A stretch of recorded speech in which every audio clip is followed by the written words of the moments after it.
एक समय की बात है। भगवान शंकर और माता पार्वती पृथ्वी लोक का भ्रमण करने के लिए निकले।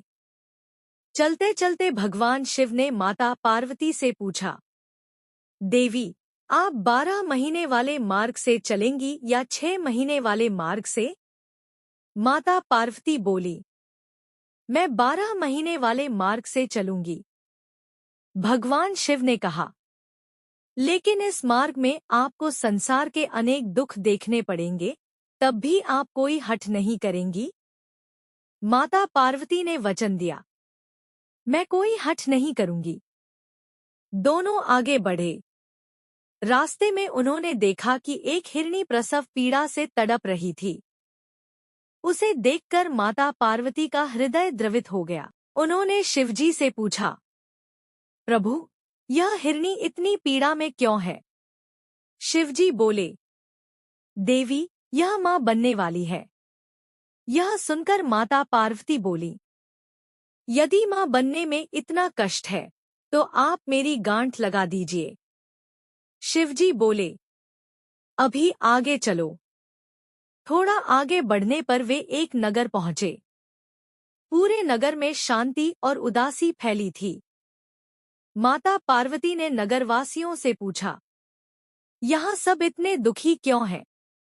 लोगों ने कहा, हमारी रानी प्रसव पीड़ा में है, इसलिए पूरे नगर में शोक है।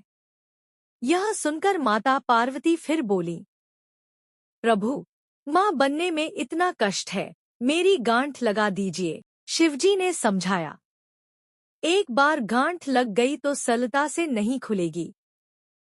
लेकिन माता पार्वती के हट करने पर अंत में भगवान शिव ने उनकी गांठ लगा दी। कुछ समय बाद वे माता पार्वती के पीहर पहुंचे।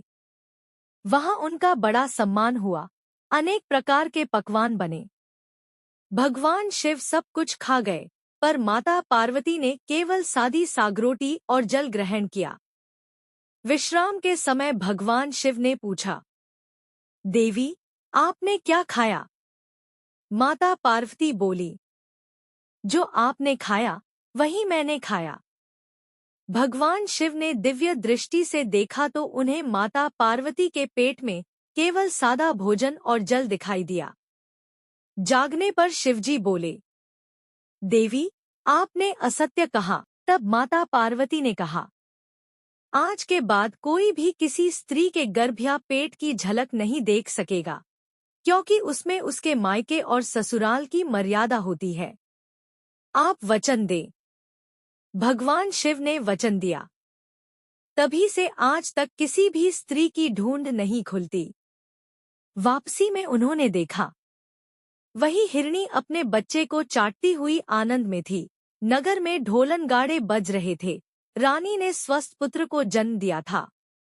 यह देखकर माता पार्वती ने कहा, प्रभु, अब मेरी गांठ खोल दीजिए।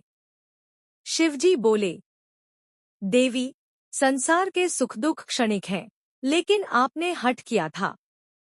माता पार्वती के विनय करने पर अंततः भगवान शिव ने उनकी गांठ खोल दी और दोनों कैलाश पर्वत लौट आए।